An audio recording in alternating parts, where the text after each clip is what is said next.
අයිබෝන් යාළුවනේ හැමෝම සාදරයෙන් පිළිගන්නවා පැන්සල රූපහිනී නාලිකාවේ සිනමා විශේෂංගයට.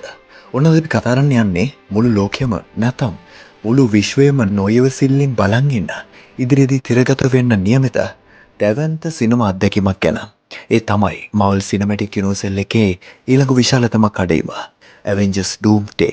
ඔබ දන්නවා 2019 අවුරුද්දේ Avengers Endgame එකෙන් පස්සේ ගොඩක් අයට හිතුණා Marvel ලගේ ස්වර්ණමය යුගය ඉවර වුණාද කියලා. හැබැයි අද අපි කතා කරන්න යන මේ තොරතුරුත් එක්ක ඔබට හිතේ නෑ නියම සෙල්ලම පටන් ගන්න යන්නේ මෙන්න මෙතනින් කියලා. මේ වැඩසටහනින් අපි කතා කරන්න සූදානම් වෙන්නේ Doomsday කියන්නේ මොකක්ද? මේ කතාව පිටිපස්සේ තියෙන විශාලතම ආශ්චර්යය මොකක්ද?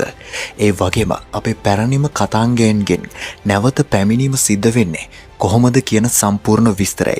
දිගටම එකතු වෙලා ඉන්න පැන්සල නාලිකාවත් එක්ක.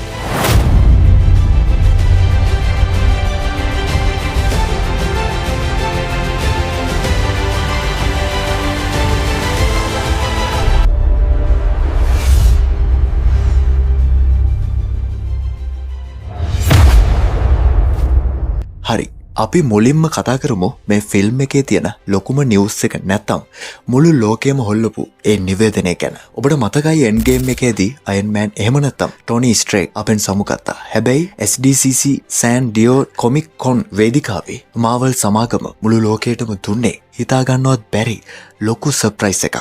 ඒ තමයි රොබර්ට් ඩවුනි JR නැවතත් මාවල් යුනිවර්ස් එකට එකතු වෙනවා කියන එක. හැබැයි මෙන්න මෙතනයි වෙනස තියෙන්නේ. එයා එන්නේ අයන් මෑන් විදියට නෙවෙයි. එයා එන්නේ මාවල් කොමික් ඉතිහාසයේ ඉන්න බලවත්ම සහ භයානකම විලන් විදියට. එහෙම නැත්නම් දුෂ්ටයා විදියට. ඒ තමයි ඩොක්ටර් ඩූම්, වික්ටර් වෝන් ඩූම්. දැන් ඔබට ප්‍රශ්නයක් එන්න පුළුවන්. අයන් මෑන් වගේ හීරෝ කෙනෙක්ට හිටපු කෙනෙක් කොහොමද මෙච්චර දරුණු දුෂ්ටයෙක් වෙන්නේ කියලා. මෙතනදී තමයි මල්ටිවර්ස් බහු විශ්වය සංකල්පය ක්‍රියාත්මක වෙන්නේ. වෙනත් විශ්වයක ටෝනි ස්ට්‍රේක් එහෙම නැත්නම් වික්ටර් වෝ ඩෝම් කියන චරිතය අතර තියෙන සම්බන්ධතාවය මොකක්ද කියන එක මාවල්ලා ඊටාම උපක්‍රමශීලීව මේ කතාවට එකතු කරලා තියෙනවා. දැන් අපි බලමු මේ Avengers Doomsday කතාවේ මූලික පදනම මොකක්ද කියලා. මාවල් Phase 4 සහ Phase 5 පුරාවට අපි දැක්කා මල්ටිවර්ස් එකේ බිඳ වැටෙන හැටි. Spider-Man No Way Home, Doctor Strange 2 සහ ලෞකික කතා මාලාවෙන් අපිට පෙන්නවා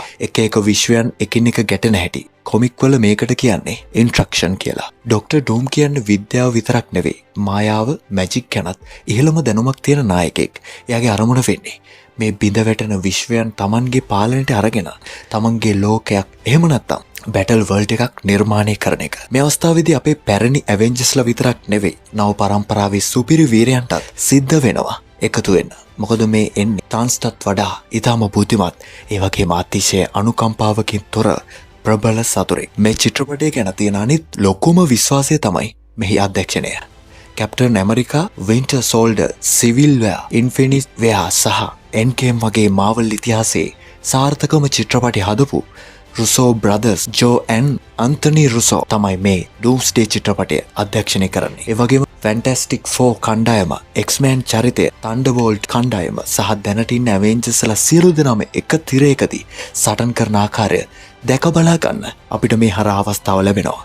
මේක නිකන් සටනකින් පිරුණු ෆිල්ම් එකක් විතරක් නෙවෙයි. ඊටම ගැඹුරු, චිත්ත වේගීය, ඉමෝෂනල් අත්දැකීමක් වෙන බව සැකයක් නැහැ. ඉතින් යාළුවනේ, Avengers Doomsday කියන්නේ සිනමා ශාලාවලට ගිහින් බලන්න ඕනේ. සිනමා ඉතිහාසයේ තවත් දෙවන්ත පෙරලියක් කරන්න සූදානම් වෙන චිත්‍රපටයක්. රොබර්ට් ඩවුනි JRගේ මේ නව ආගමනය එක්ක මාවල් ලෝකයේ කොයි වගේ පැත්තකට ගමන් කරයිද කියලා බලන් ඉන්න අපි හැමෝම නොවිසිල්ලෙන් ඉමු. අද අපි පැන්සල රූපහිනී වැඩසටහනෙන් ඔබ වෙතරන් ආපු මේ තොරතුරු ඔබට වැඩදායක වෙන්න ඇති කියලා අපි හිතනවා. Doomsday ගැන ඔබට මොකද හිතෙන්නේ? ඩොක්ටර් ඩූම් විදියට රොබර්ට් ඩවුනි JR ගැලපෙනවද? පහලින් කමෙන්ට් කරන්නත් අමතක කරන්න එපා. අද අපි වැඩසටහන මෙතනින් නිපා වෙනවා. තවත් මෙවැනි රසවත් සිනමා තොරතුරකින් නැවත හමුවෙමු. ඔබ සැමට සුබ දවසක්. පැන්සල නාලිකාව සමගින් දිගටම රැඳී සිටින්න.